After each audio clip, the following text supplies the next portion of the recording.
What is going on, my fellow comic book readers, collectors, and enthusiasts alike? I'm your host, Alt, here at Control-Alt-Defeat Comics, and today I thought I would just sit down and chat with you a little bit about some of my personal favorite, as well as just in general some of the best and most influential big-time events within comic books. So either large crossover events or, in general, just big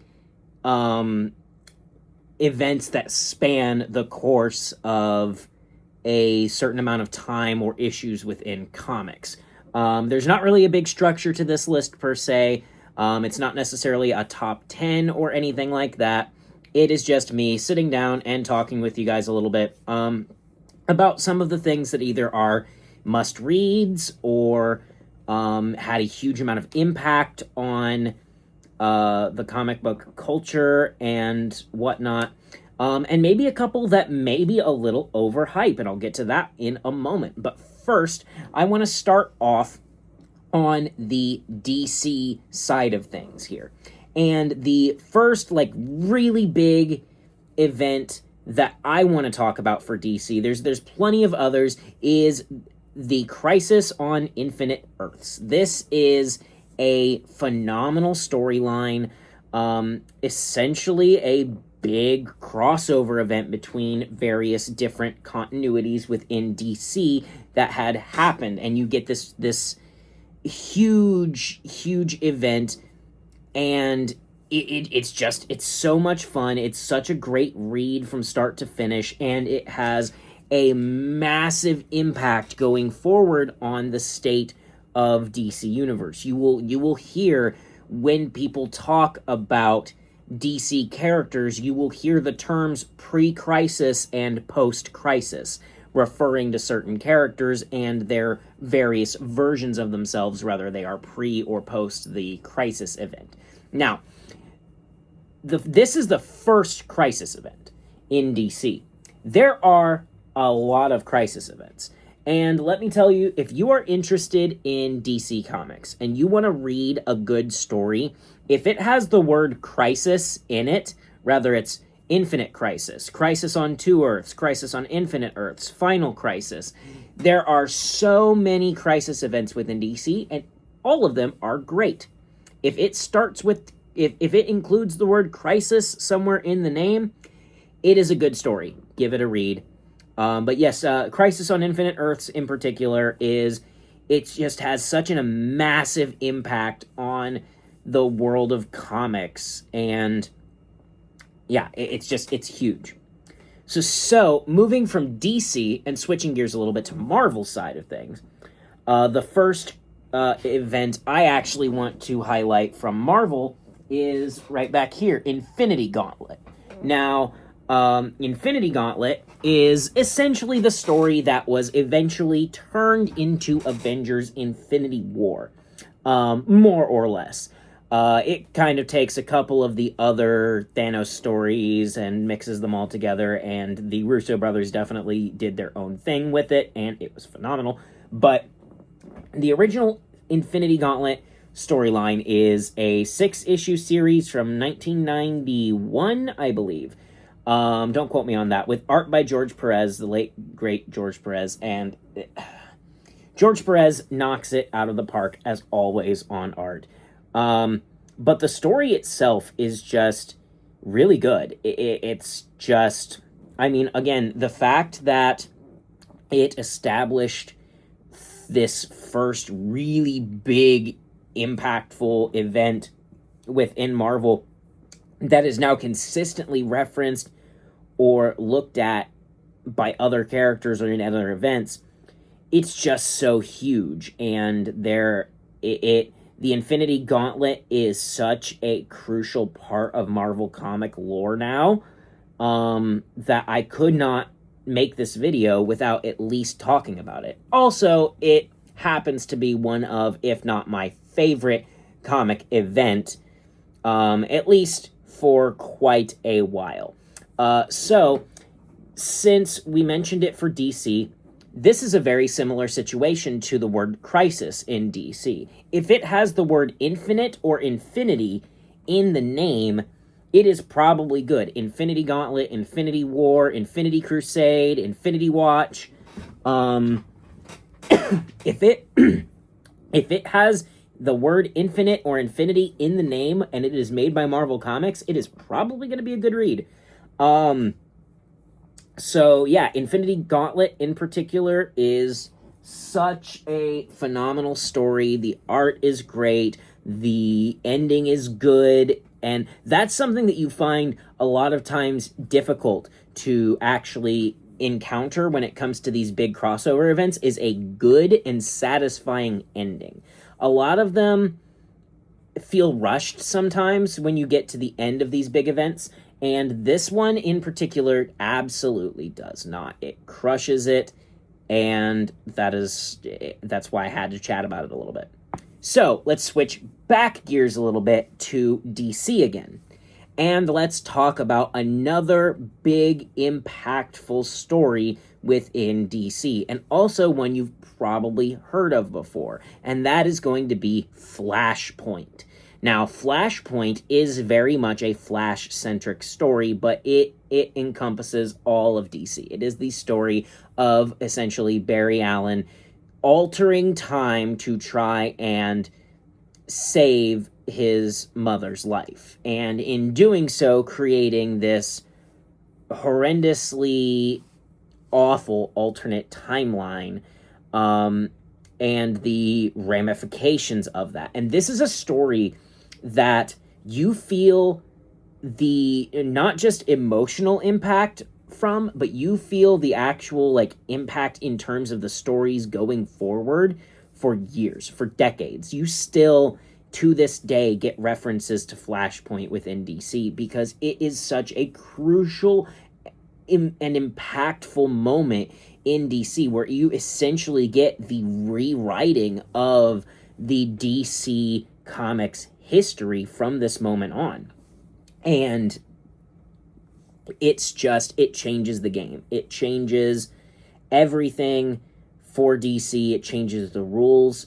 And it also, in my opinion, is probably definitively the best Flash storyline that we have ever gotten. And we've gotten some really good Flash stories, but this in particular it's just so much fun.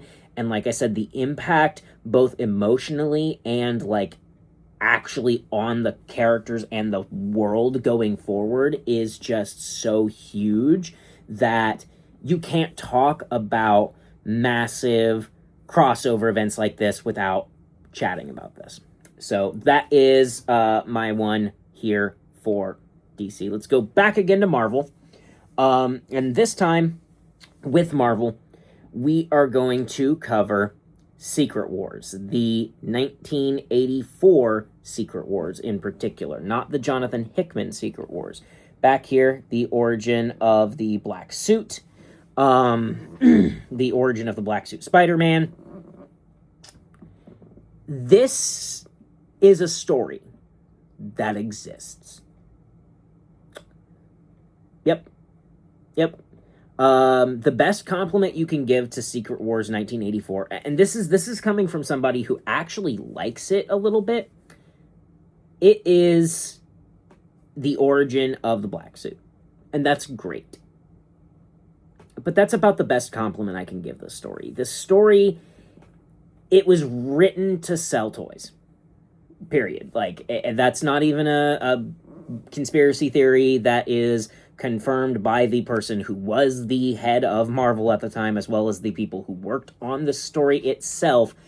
This story was created to sell toys. It was created as a marketing thing to push toy sales. That's why you got the black suit. And it shows. It shows. It is very much just, let's take all of these toys we have, throw them all together in a toy box, and clash them around. And that is the story. And I think, like, as a kid in 1984, that was probably epic, right? Getting to see all of these different characters from different continuities. Again, similar to Crisis on Infinite Earths, that these crossover characters and these other versions of characters getting to fight each other and interact with each other. It is probably really cool as a kid, but as an adult trying to follow a nuanced story and wanting good character development, good storytelling, good character moments, it leaves a lot to be desired, honestly. Which is unfortunate because it is a legendary run in terms of, it saved Marvel Comics. Almost everybody will confirm to you that Secret Wars as an event saved Marvel Comics and kept them alive at a time when they thought they might go out of business. So Secret Wars, it deserves to be talked about just for the fact that it is the reason we have Marvel Comics today at all. And it changed trajectories of a lot of things throughout the 90s and early 2000s, and it really it shaped Marvel into this juggernaut that we know of today. Marvel was not always this massive, king of the comic entertainment industry that dominated sales. They at one point were struggling and were considering selling out their company completely and allowing another company to buy them out because they just were not making profit. And then Jim Shooter came in and said, "I've got an idea for you, Secret Wars." And the rest is history. So that alone, and the fact that it introduces the black suit Spider-Man, one of the most iconic character designs, one of the most iconic character redesigns, character suit authorizations, whatever you want to call it, in comic history. The actual Secret Wars number 8, the iconic cover of Spidey wearing the suit for the first time, is it's huge in value for a reason, because a lot of people consider it a grail just because of how iconic it is, how iconic of a cover it is, how iconic of a story it is. And that is why I had to talk about that story on this list. So now we're going to move on to another character-centric story, but this is an event that shook the comic world. It changed comic books as we know it. This was the death and return of Superman. This was a story that, number one, it is still, I believe, to this day, the most comics sold of any comic series ever. So that's one thing. This is a story where they actually kill off their main guy, the face of DC. Regardless of if Batman has always consistently outsold Superman, Superman has always been the face of DC. And they killed him off. And they kept him dead for a while. And this is also basically the first time where comics had done that. Nowadays we make the joke that, nobody in comics really stays dead except for Uncle Ben and Batman's parents, right? But, that was a joke back then. When a character died, they died. They were gone. Superman was the first to come back, and he was also the first time that we saw a mainline hero like Supes die. We had seen other characters throughout the course of comics history die, Gwen Stacy being an iconic one from Marvel, but never a character as impactful, who had legitimately had so many years of comic books, so many generations of people growing up with this character. To kill that character off was one of the ballsiest moves they could have made.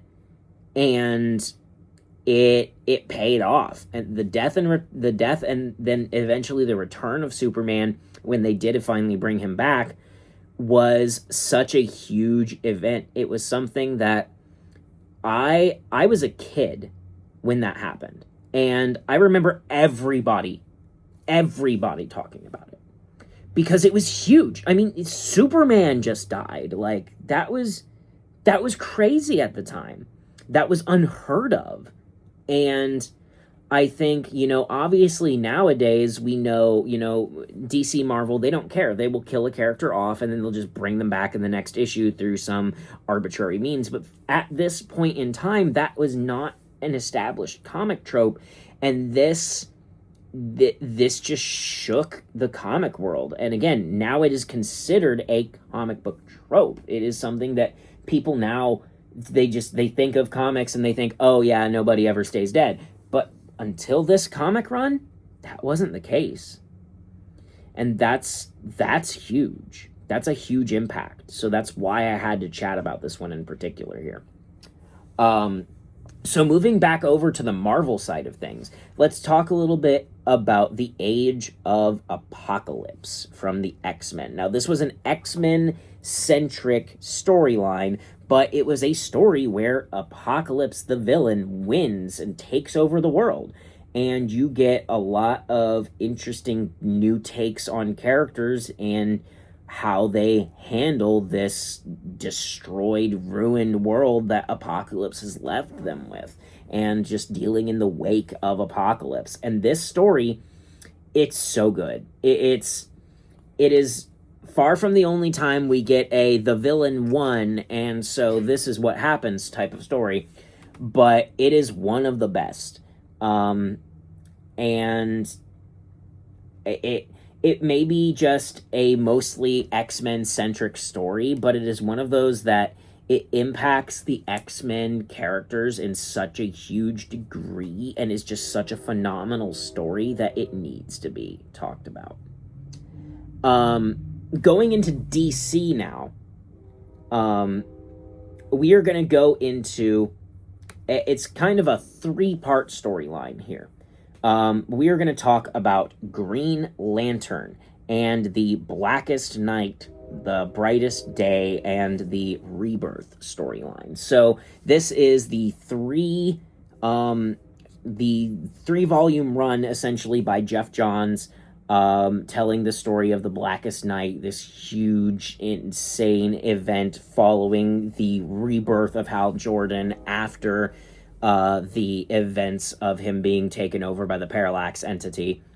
And it is, 1, it's hugely impactful. 2, there are so many characters, so many DC characters that are impacted and spotlit through this story that it's just great. It's great. Geoff Johns as a writer is phenomenal as always, but the story itself, the characters, the writing, the art, it's all done so beautifully, and it has such a huge impact on the lore of DC going forward that it needs to be spoken about a little bit. I mean, the establishment really of like the emotional spectrum and learning a lot more deeply into the emotional spectrum and learning about the black and white lanterns and everything from that, it's just amazing. It is incredible, and it is potentially one of, if not DC's greatest crossover event. So I had to talk about that one. So let's shift gears again, and let's go over to Marvel. And let's talk again about another what if villain won. We are going to talk about the Age of Ultron. Is it Age of Ultron? Yes, Age of Ultron event. This massive event where Ultron wins, takes over the world. It is hugely impactful in Marvel Comics. It has a huge sort of like ringing effect throughout the Marvel ecosystem, and it kind of changed the way we looked at Ultron as a villain. It changed where we thought Ultron could go. I don't have a lot to talk about Age of Ultron, but it was a very interesting event, so I had to touch on it a little bit. Moving back over to DC a little bit, let's talk about 2 series that work together. We have Dark Knight's metal and Dark Knight's death metal. These are some of DC's darkest stories, and they're some of their best. As somebody who loves this like metal imagery and is also a big fan of the Batman Who Laughs as a villain, this story is insane. And I mean, start to finish, it is just, it's great. It's so much fun. And I think, you know, the characterizations of a lot of our DC heroes and villains are really done to their best in this storyline. And I think, you know, especially if you're a big Batman fan or you're a big Wonder Woman fan, these are stories that you are going to absolutely adore because they are very, like, focused on those two characters. And it's great. Not that there is a lack of other characters, because there is a huge roster and team of characters that play into these stories. Those are just, like, the most impactful. So let's switch gears again. Back to Marvel. And let's talk about what I think is probably their actual best crossover event. Yes, I know I said Infinity Gauntlet, but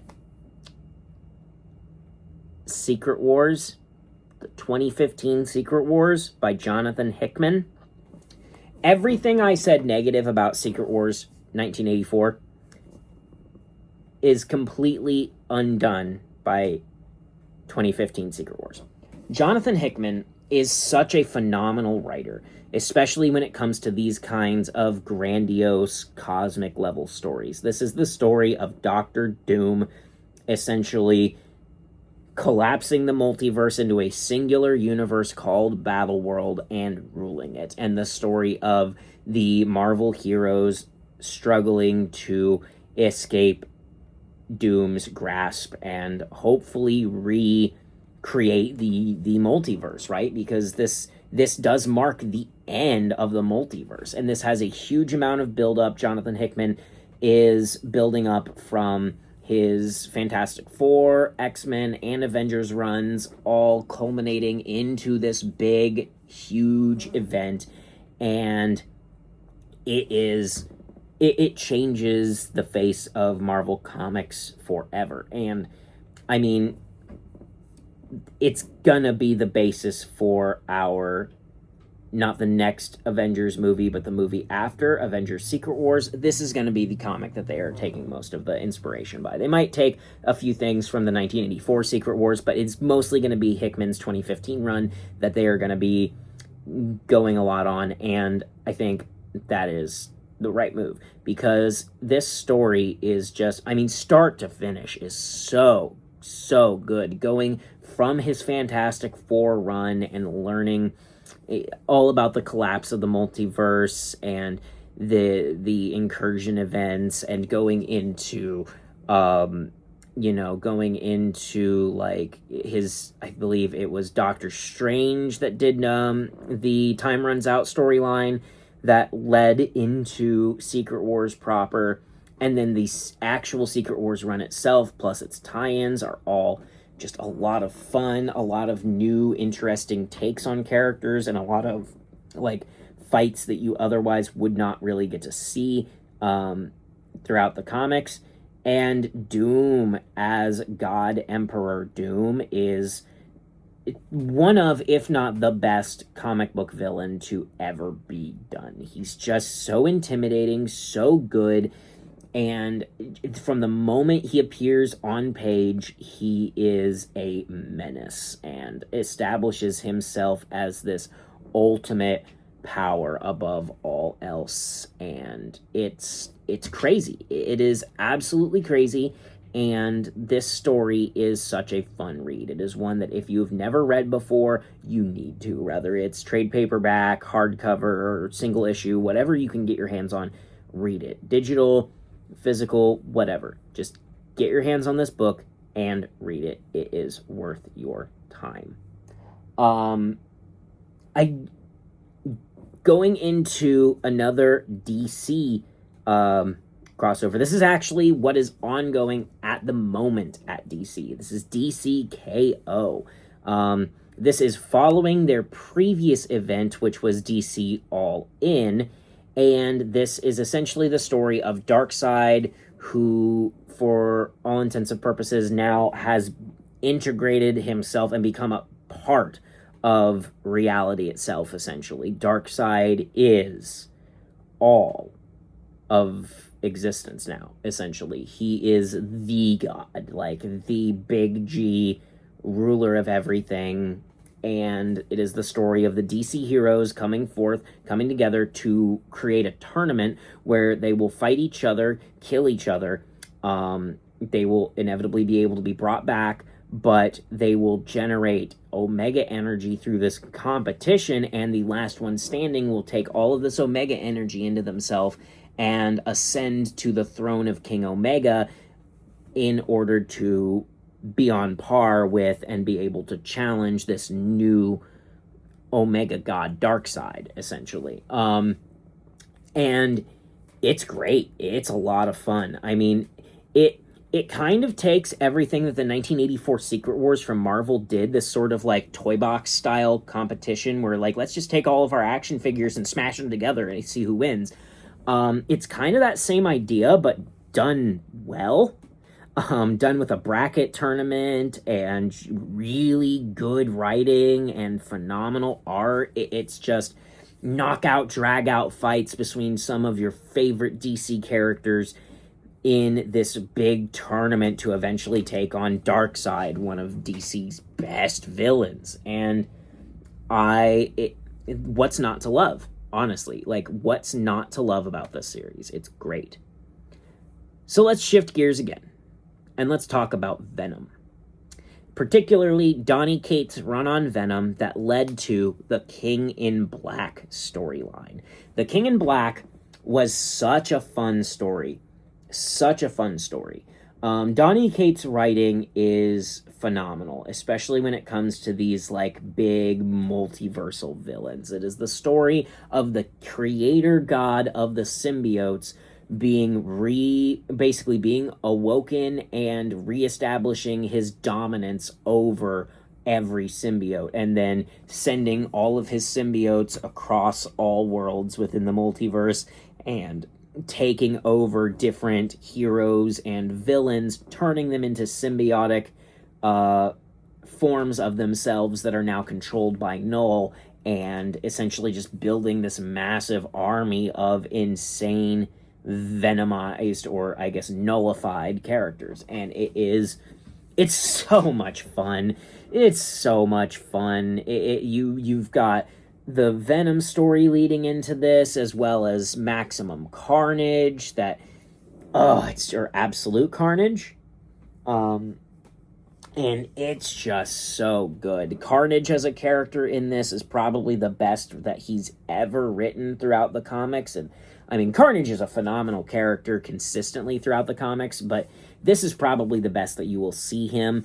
And the villain Null is phenomenal. And also, this is definitely the best that Venom and Eddie Brock have ever been as characters. This is their peak, and in terms of power and just in terms of character, like character development, character writing, and it's just so good. I don't know how to not gush over this crossover enough, because it's so much fun.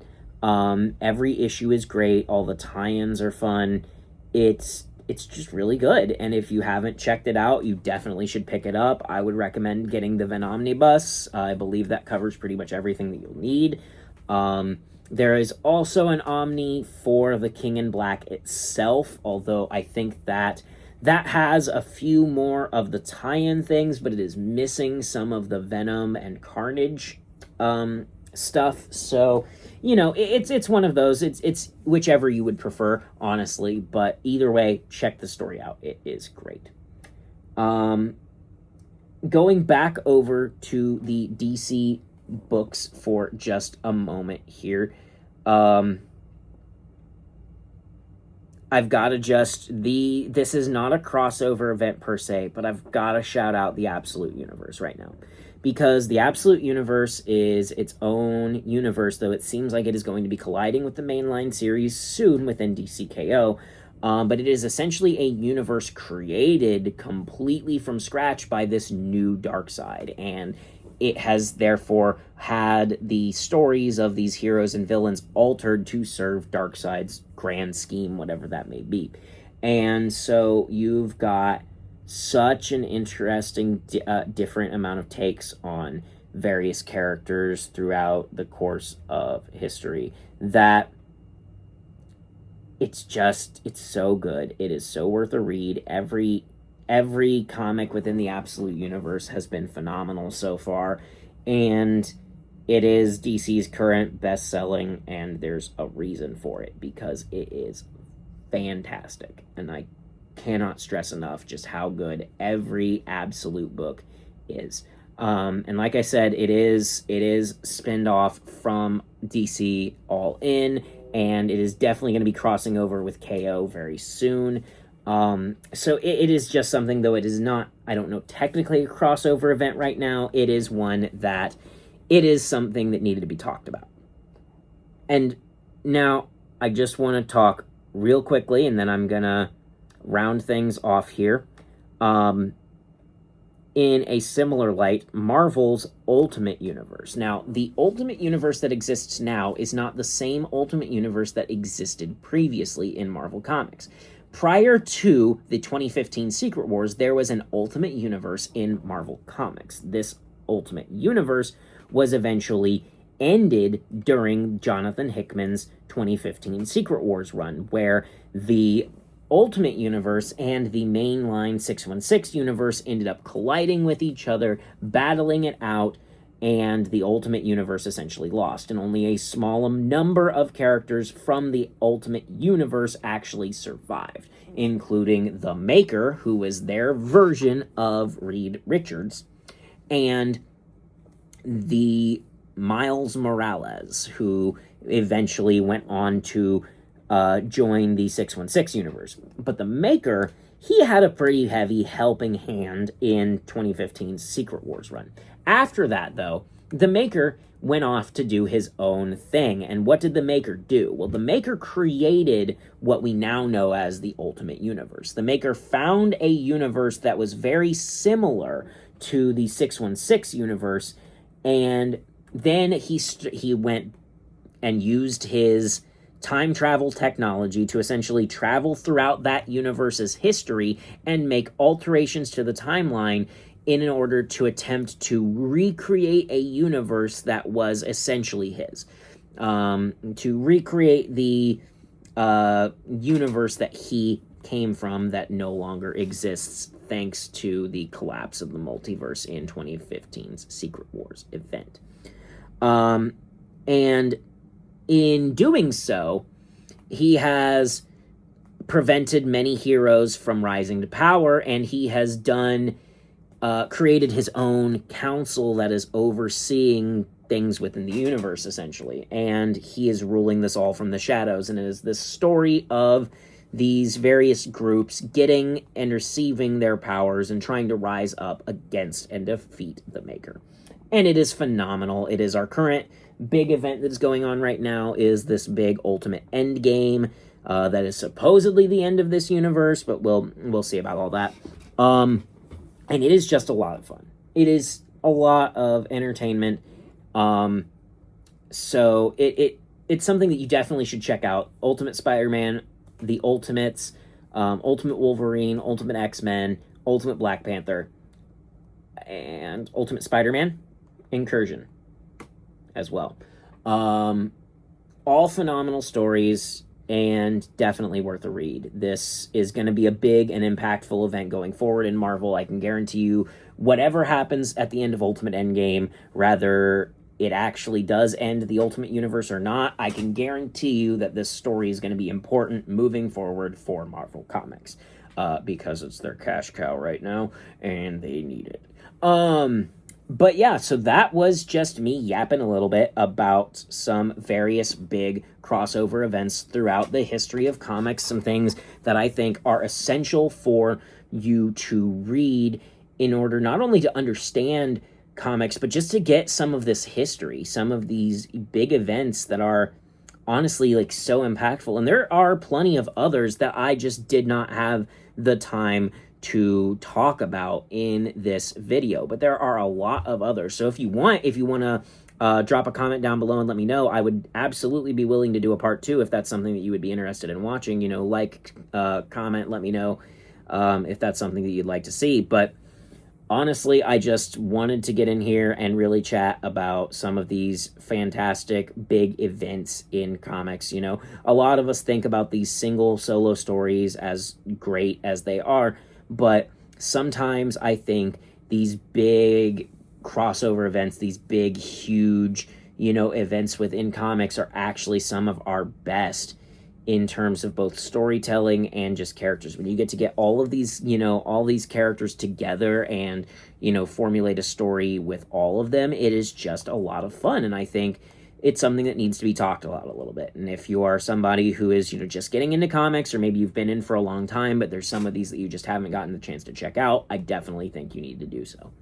If there are any that you think I missed, any that you want to chat about, please feel free to comment down below. I'm always willing to chat comics. Comic books are my passion, and if you're watching this channel, I imagine they are yours too. But I just want to thank you again for checking out this channel. I've recently hit 22 subscribers. I really appreciate anybody who's decided to subscribe to this channel because you want to see more content. It just means the world to me that you've watched my content and you've said, I want to see more. That is awesome, and I will continue to push more content out for you guys as consistently as I can. But I just want to thank you again for checking out this video. I hope you have yourself a great day, a great week, and I will see you in my next video. Goodbye.